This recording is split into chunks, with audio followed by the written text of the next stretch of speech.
Hi, എല്ലാവരും സമൃദ്ധിയും സാമ്പത്തികമായ ഉയർച്ചയും ആഗ്രഹിക്കുന്നവരാണ്. എല്ലാവർക്കും നല്ല വരുമാനവും ഫിനാൻഷ്യൽ സ്റ്റെബിലിറ്റിയും വേണം.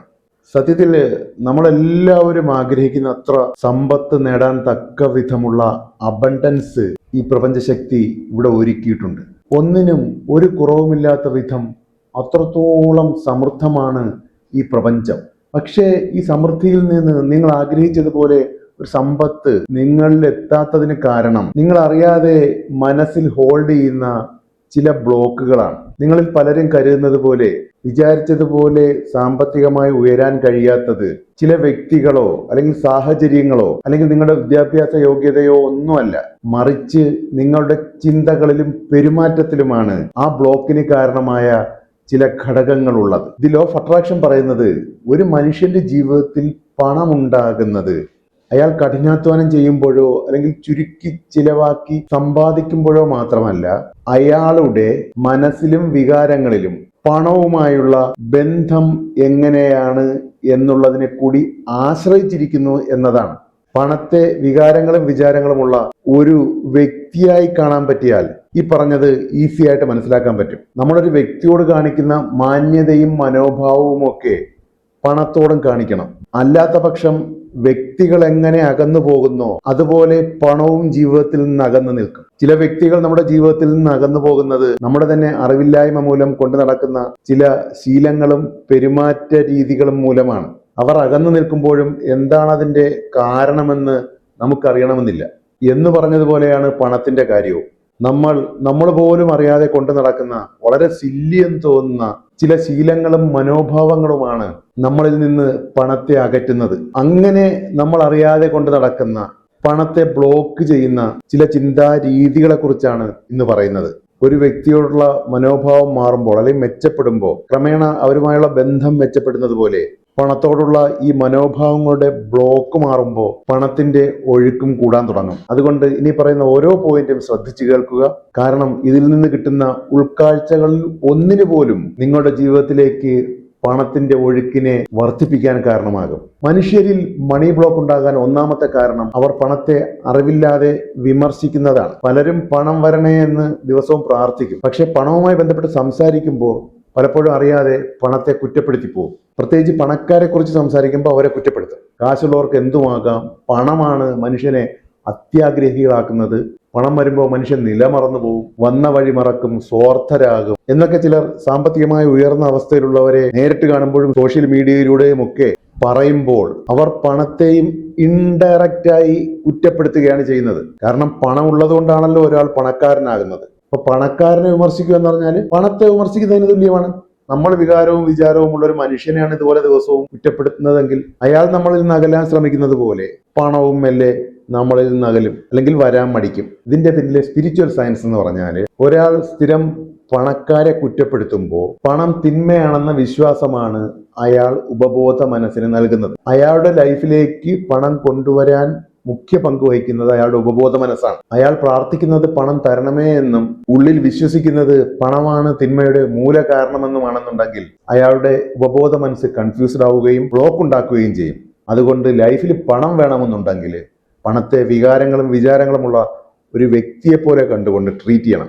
അതിനെ തിന്മ എന്നൊക്കെ പറഞ്ഞ് അപമാനിച്ചാൽ അത് നമ്മളിൽ നിന്ന് അകലും. അതിനെ സ്നേഹിക്കുകയും ബഹുമാനിക്കുകയും ചെയ്താൽ അത് നമ്മളിലേക്ക് വരും. അതിന് ചെയ്യാനുള്ളത് പണക്കാരെയൊക്കെ കാണുമ്പോൾ സ്നേഹത്തോടെയും സന്തോഷത്തോടെയും കാണുക. എന്നിട്ട് ഇങ്ങനെ ചിന്തിക്കുക, പണം മനുഷ്യനെ അന്തസ്സോടെ ജീവിക്കാൻ സഹായിക്കുന്നു. എന്റെ കുടുംബത്തെ നന്നായി നോക്കാൻ പണം എന്നെ സഹായിക്കുന്നു. പണം എനിക്ക് ഈ ലോകത്ത് കൂടുതൽ നന്മകൾ ചെയ്യാൻ എന്നെ പ്രാപ്തമാക്കും. ജീവിതത്തിൽ പണത്തോട് ഈ ഒരു നിലപാട് സ്വീകരിക്കുക. എന്നിട്ട് കൂടുതൽ പണം തരണമേ എന്ന് പ്രാർത്ഥിക്കുകയും ചെയ്യുക. അത് സബ് കോൺഷ്യസ് മൈൻഡിന് നല്ല ക്ലാരിറ്റി ലഭിക്കുകയും നിലവിലുള്ള ബ്ലോക്കുകളൊക്കെ മാറ്റി നമ്മളിലേക്ക് കൂടുതൽ പണം ഒഴുകാനുള്ള സാഹചര്യങ്ങൾ കാണിച്ചു തരികയും ചെയ്യും. പിന്നെ നമ്മളറിയാതെ മണി ബ്ലോക്ക് ഉണ്ടാകുന്ന ഒരു ചിന്ത എന്ന് പറഞ്ഞാൽ അത് ചില രീതിയിൽ പണം വരുമ്പോൾ അതിനെ പരിഗണിക്കാത്തതാണ്. അതെങ്ങനെയെന്ന് പറഞ്ഞാൽ നമ്മൾ പണത്തിന് വേണ്ടി പ്രാർത്ഥിക്കുമ്പോൾ അല്ലെങ്കിൽ മാനിഫെസ്റ്റ് ചെയ്യുമ്പോൾ നമ്മൾ ആ പണം വരാൻ ഒരു സോഴ്സും കൂടി അതിൻ്റെ കൂടെ സെറ്റ് ചെയ്യും. ഉദാഹരണത്തിന് ഒരാൾ ഒരു 50,000 രൂപ ഒരു ആവശ്യത്തിന് വേണമെന്ന് ആഗ്രഹിക്കുകയാണ്, പ്രാർത്ഥിക്കുകയാണ്. ആ സമയത്ത് അയാൾ ആ പൈസ വരുമെന്ന് പ്രതീക്ഷിക്കുന്നത് അയാളുടെ ബിസിനസ്സിൽ നിന്നോ അല്ലെങ്കിൽ സാലറി ഇൻക്രിമെന്റിൽ നിന്നോ ബോണസ് ആയിട്ടോ കമ്മീഷനായിട്ടോ ഇനി വല്ല ലോട്ടറി അടിച്ചിട്ടാണെന്ന് കരുതി ഒരു ലോട്ടറി വരെ എടുത്തു വെക്കും. അതായത് ഈ സാഹചര്യങ്ങളിലൂടെയാണ് ആ പൈസ വരാൻ പോകുന്നത് എന്നാണ് അയാൾ മുൻകൂട്ടി നിശ്ചയിക്കുന്നത്. എന്നിട്ട് അത് തന്നെ വിശ്വസിക്കും. എന്നാൽ ഈ യൂണിവേഴ്സ് നമ്മൾ പ്രതീക്ഷിക്കുന്ന മാർഗങ്ങളിലൂടെ മാത്രമല്ല നമുക്ക് അനുഗ്രഹങ്ങൾ തരുന്നത്. അതിന് നമ്മൾ വിചാരിക്കാത്ത ഒരുപാട് വഴികളുണ്ട്. ആ വഴികളിലൂടെയും നമുക്ക് നമ്മൾ പ്രാർത്ഥിച്ചത് ലഭിക്കുമെന്ന് നമ്മൾ വിശ്വസിക്കണം. ഇവിടെ അയാൾ ആഗ്രഹിച്ച 50,000 രൂപ തരാൻ യൂണിവേഴ്സിന് പല മാർഗങ്ങളുണ്ട്. അത് ചിലപ്പോൾ ഒരു ഗിഫ്റ്റ് ആയിട്ടോ, ഡിസ്കൗണ്ട് ആയിട്ടോ, ചില റീഫണ്ടുകളായിട്ടോ, അങ്ങനെ നമ്മൾ വിചാരിക്കാത്ത പല മാർഗങ്ങളിലൂടെ യൂണിവേഴ്സ് ആ മാനിഫെസ്റ്റേഷൻ നമ്മളിലേക്ക് എത്തിക്കാൻ നോക്കും. അപ്പൊ അയാൾക്ക് അയാളുടെ റിലേറ്റീവ് ഒരു 5,000 രൂപ ഗിഫ്റ്റ് ആയിട്ട് കൊടുത്തെന്ന് കരുതുക. ഇതൊരു ചെറിയ തുകയല്ലേ, ഇതല്ലല്ലോ ഞാൻ യൂണിവേഴ്സിനോട് ചോദിച്ചത്. ഞാൻ ചോദിച്ചത് വരാനിരിക്കുന്നതല്ലേ ഉള്ളൂ എന്ന് കരുതി ഈ കിട്ടിയതിനെ പരിഗണിക്കില്ല. അത് ഒരു ബ്ലോക്കിന് കാരണമാകും. കാരണം യൂണിവേഴ്സൽ മൈൻഡായ സബ് കോൺഷ്യസ് മൈൻഡിന് നമ്മൾ ചോദിച്ചു തരാൻ ധാരാളം മാർഗങ്ങളുണ്ട്. നമ്മൾ അതിനെ അംഗീകരിച്ചില്ല എന്നുണ്ടെങ്കിൽ, പരിഗണിച്ചില്ല എന്നുണ്ടെങ്കിൽ, നമ്മൾ ആഗ്രഹിച്ചത് നമുക്ക് വേണ്ട എന്നുള്ള രീതിയിൽ സബ് കോൺഷ്യസ് തെറ്റിദ്ധരിക്കാനിടയുണ്ട്. അതാണ് ബ്ലോക്കായി വരുന്നത്. അതേസമയം കിട്ടുന്നത് 500 രൂപയായാലും 1 രൂപയായാലും ഇത് ഞാൻ ചോദിച്ചത് എനിക്ക് തരുന്നതിന്റെ ഭാഗമാണെന്ന് കരുതി വിശ്വസിച്ചുകൊണ്ട് നന്ദി പറഞ്ഞു കഴിഞ്ഞാൽ ഉപബോധ മനസ്സ് വളരെ ക്ലാരിറ്റിയോട് കൂടി ബാക്കി ഫണ്ടും കൂടി നമ്മളിലേക്ക് ഒഴുക്കാൻ നോക്കും. അതുകൊണ്ട് ഈ ഒരു പോയിന്റ് എല്ലാവരും ഒന്ന് ശ്രദ്ധിക്കുക. പിന്നെ ചിലർക്ക് മണി ബ്ലോക്ക് ഉണ്ടാകാനുള്ള ഒരു പ്രധാന കാരണം അവർക്ക് പണത്തെക്കുറിച്ചുള്ള ഒരു ഹിഡൻ ആയിട്ടുള്ള ഒരു ഭയമാണ്. കയ്യിലുള്ള പണം തീർന്നു പോകുമോ, നഷ്ടപ്പെട്ടു പോകുമോ എന്നൊക്കെയുള്ള ഒരു ഉൾഭയം. എന്നാൽ ആ ഭയം കൂടുതൽ സാമ്പത്തിക പ്രശ്നങ്ങൾക്ക് കാരണമാവുകയുള്ളൂ എന്ന് അവർ അറിയുന്നില്ല. കയ്യിലിരിക്കുന്ന പൈസ തീർന്നാൽ പിന്നെ പൈസ വരാൻ ഒരു മാർഗവുമില്ലെന്ന വിശ്വാസമാണ് ആ ഭയത്തിന് കാരണം. ഇത് 2 തരത്തിലാണ് നെഗറ്റീവ് ആകുന്നത്. ഒന്ന്, കയ്യിലുള്ളത് തീർന്നാൽ പിന്നെ പൈസ വരില്ല എന്നുള്ള വിശ്വാസം യൂണിവേഴ്സിന്റെ അബണ്ടൻസിൽ വിശ്വസിക്കാത്തത് കൊണ്ടാണ്. അങ്ങനെ വരുമ്പോൾ ഉപബോധ മനസ്സ് പുതിയ വരുമാന മാർഗങ്ങൾ നമ്മളെ കാണിക്കില്ല, ബ്ലോക്ക് ചെയ്യും. 2, കയ്യിൽ നിന്ന് പൈസ നഷ്ടപ്പെട്ടു പോകുമോ അല്ലെ തീർന്നു പോകുമോ എന്ന് ഭയപ്പെടുന്നത് അങ്ങനെ തന്നെ സംഭവിക്കാൻ കാരണമായി മാറുകയും ചെയ്യും. അങ്ങനെ ഭയക്കും തോറും നിങ്ങൾ ശ്രദ്ധിച്ചാൽ മനസ്സിലാക്കും അനാവശ്യ ചെലവുകൾ വന്നിട്ട് കയ്യിൽ നിന്ന് പൈസ പോകുന്നത്. അതുകൊണ്ട് ജീവിതത്തിൽ പണത്തെ നോക്കിക്കാണാനുള്ളത്, പണം എന്ന് പറഞ്ഞാൽ എനിക്ക് ജീവിക്കാനുള്ള ഒരു ഇന്ധനമാണ്. അത് ഞാൻ ആവശ്യത്തിന് ചിലവഴിച്ച് തന്നെ ജീവിക്കും, ധൂർത്തല്ല. ആവശ്യത്തിന് ഞാൻ ചിലവാക്കും. അതിൽ എനിക്ക് യാതൊരു വിധമായ ഭയമോ ടെൻഷനോ ഇല്ല എന്നൊരു വിശ്വാസത്തിൽ പൈസയെ കൈകാര്യം ചെയ്യുക. പ്രപഞ്ചത്തിന്റെ സമൃദ്ധിയിൽ വിശ്വാസം അർപ്പിക്കുക. അങ്ങനെ വിശ്വസിക്കുമ്പോൾ പണം ധാരാളമായി വരാനുള്ള മാർഗങ്ങൾ യൂണിവേഴ്സ് നമുക്ക് കാണിച്ചു തരുന്നത് കാണാൻ പറ്റും. ജീവിതത്തിൽ എപ്പോഴും സമൃദ്ധി വരാനുള്ള വഴികളുണ്ടെന്ന് നമ്മൾ വിശ്വസിക്കുമ്പോൾ നമ്മുടെ മനസ്സ് പുതിയ അവസരങ്ങളിലേക്കും ആശയങ്ങളിലേക്കും വരുമാന മാർഗങ്ങളിലേക്കും സ്വാഭാവികമായും കണക്ട് ചെയ്യപ്പെടും. പിന്നെ ചില ആളുകളുടെ ജീവിതത്തിലേക്ക് സമ്പത്ത് വലിയ രീതിയിൽ വരാത്തതിന് പ്രധാന കാരണം പലരും ഉള്ളിന്റെ ഉള്ളിൽ അവരറിയാതെ ചെറിയ വരുമാനം മാത്രം പ്രതീക്ഷിക്കുന്നത് കൊണ്ടാണ്. നമുക്കൊക്കെ ഇത്ര സാലറിയേ കിട്ടൂ, ഇത്ര വരുമാനമേ കിട്ടൂ എന്നൊക്കെയുള്ള വിശ്വാസം ഉള്ളിൽ പേറുമ്പോൾ ആ വിശ്വാസത്തിനനുസരിച്ച് മാത്രമേ അവരുടെ ഉപബോധ മനസ്സ് പ്രവർത്തിക്കുകയുള്ളൂ. അത് ഫൈനാൻഷ്യൽ അബണ്ടൻസ് കൊടുക്കുന്നതിന് പകരം ചെറിയ വരുമാനത്തിലേക്ക് അവരെ ചുരുക്കും. നിങ്ങളിപ്പോൾ ഒരു ജോലിക്ക് ശ്രമിക്കുമ്പോൾ ഏറ്റവും ചുരുങ്ങിയ സാലറി അല്ലെങ്കിൽ ഏറ്റവും മിനിമം വേതനം എത്രയാണെന്ന് നോക്കാതെ നിങ്ങളുടെ ഒരു വാല്യൂവിനനുസരിച്ച് ഏറ്റവും മികച്ച സാലറി അല്ലെങ്കിൽ ഒരു ഇൻകം എത്രയാണ് എന്ന് ഉള്ളിൽ പ്രതീക്ഷിച്ചുകൊണ്ട് വേണം ആ ജോലിക്ക് അപ്ലൈ ചെയ്യാൻ. ഒരു ബിസിനസ് ഡീലായാലും അങ്ങനെ തന്നെ വേണം. മിനിമത്തിൽ നിന്ന് മാക്സിമത്തിലേക്ക് മനസ്സിനെ ഷിഫ്റ്റ് ചെയ്യുമ്പോൾ, കൂടുതൽ സമൃദ്ധി മനസ്സിൽ കൊണ്ടുവരുമ്പോൾ തീർച്ചയായും ജീവിതം വലിയ ഫലങ്ങൾ നൽകി നിങ്ങളെ അത്ഭുതപ്പെടുത്തും. പിന്നെ ചില ആളുകൾക്ക് വലിയ രീതിയിൽ പൈസ വരാത്തതിന് ഒരു ചെറിയ പോയിന്റും കൂടി പറയാം. അത് ചെറിയ പോയിന്റ് അല്ല, വലിയ പോയിന്റ് തന്നെയാണത്. അതാണ് ചെറിയ ചിലവുകളെ കുറിച്ച് അമിതമായി ചിന്തിച്ച് അസ്വസ്ഥപ്പെടുന്നത്. 2 രൂപ അവിടെ വെറുതെ പോയി, 5 രൂപ അയാൾ അധികം എടുത്തു, 3 രൂപ കണ്ടക്ടർ ബാക്കി തന്നില്ല എന്നൊക്കെ പറഞ്ഞ് മനസ്സ് വല്ലാതെ അസ്വസ്ഥപ്പെടുന്നവരുണ്ട്.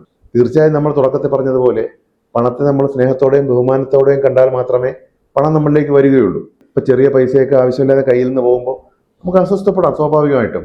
പക്ഷേ നമ്മൾ അമിതമായി വിഷമിക്കുകയും കുറേ സമയം ആ വിഷമം മനസ്സിൽ നിലനിർത്തുകയും മറ്റുള്ളവരോട് പറയുകയൊക്കെ ചെയ്യുമ്പോൾ അത് മനസ്സിനെ ദാരിദ്ര്യത്തിലേക്ക് തള്ളിവിടും. കാരണം നമ്മുടെ മനസ്സ് ഫോക്കസ് ചെയ്യുന്നതാണ് സബ് കോൺഷ്യസ് മൈൻഡ് നമുക്ക് കൊണ്ടുവരുന്നത്. അതാണ് ദി ലോ ഓഫ് അട്രാക്ഷൻ. ചെറിയ പൈസയുടെ കണക്കൊക്കെ നമ്മൾ ഒരുപാട് ചിന്തിച്ച് കൂട്ടുമ്പോൾ മനസ്സ് ആ ചെറിയ കാര്യങ്ങളെ കൈകാര്യം ചെയ്ത് മാത്രമേ ശീലിക്കുകയുള്ളൂ, സമൃദ്ധി കൊണ്ടുവരില്ല. നമ്മുടെ മനസ്സ് വലിയ സമൃദ്ധിയിലേക്ക് ശ്രദ്ധ കേന്ദ്രീകരിക്കുമ്പോൾ സ്വാഭാവികമായിട്ടും ജീവിതം വലിയ രീതിയിൽ അതിനെ പ്രതിഫലിപ്പിക്കാൻ നോക്കും. അപ്പോൾ ഇതാണ് പോയിന്റ്. ഇതും കൂടി ഒന്ന് ശ്രദ്ധിച്ചേക്കുക. അപ്പോൾ പ്രിയമുള്ളവരെ, ഇന്ന് നമ്മൾ പഠിച്ചത് നമ്മൾ അറിയാതെ ഫിനാൻഷ്യൽ ബ്ലോക്ക് ഉണ്ടാക്കി പോകുന്ന, മണി ബ്ലോക്ക് ഉണ്ടാക്കി പോകുന്ന ചില ചിന്താ രീതികളും പെരുമാറ്റ രീതികളുമാണ്. അതിലൊന്നാമത്തേത് പണത്തെക്കുറിച്ച് നെഗറ്റീവായി സംസാരിക്കാതിരിക്കുക, അത് പണത്തെ അധികം കുറ്റപ്പെടുത്താതിരിക്കുക, പണക്കാരെ കുറ്റപ്പെടുത്തിയാലും തീർച്ചയായും അത് പണത്തെയാണ് കുറ്റപ്പെടുത്തുന്നുള്ള ബോധ്യം ഉണ്ടാവുക. പണത്തെ കുറ്റപ്പെടുത്തി കഴിഞ്ഞാൽ അതൊരു വ്യക്തിയെ കുറ്റപ്പെടുത്തുന്നത് പോലെ നമ്മൾ നകന്നു നിൽക്കും. രണ്ടാമത്തത്, പൈസ ഏത് മാർഗത്തിലൂടെ വന്നാലും അതിനെ അബണ്ടൻസിന്റെ ഭാഗമായി കണ്ടുകൊണ്ട് നന്ദിയോടുകൂടി സ്വീകരിക്കുക. ഒരു സോഴ്സിനെയും നിരസിക്കാതിരിക്കുക, അവഗണിക്കാതിരിക്കുക. 3, കയ്യിലുള്ള പണം തീർന്നു പോയാലോ എന്ന് ആലോചിച്ച് ആധി പിടിക്കാതിരിക്കുക. ആ പണം തീർക്കാനുള്ള മാർഗങ്ങൾ മാത്രം സൃഷ്ടിക്കുകയുള്ളൂ. യൂണിവേഴ്സിൽ ഒരുപാട് അബണ്ടൻസ് ഉണ്ട്. ഈ പണം ഞാൻ ആവശ്യത്തിന് എൻ്റെ ജീവിതത്തിന്റെ ഇന്ധനമായി കണ്ട് ആവശ്യത്തിന് ഞാൻ ചിലവാക്കും. പൈസ പോയാൽ തീർച്ചയായിട്ടും കൂടുതൽ തരാനുള്ള ഒരു സോഴ്സ് ഈ പ്രപഞ്ചശക്തിക്ക് ഉണ്ടെന്ന് വിശ്വസിച്ചുകൊണ്ട് സമാധാനത്തോടുകൂടി ഇരിക്കുക.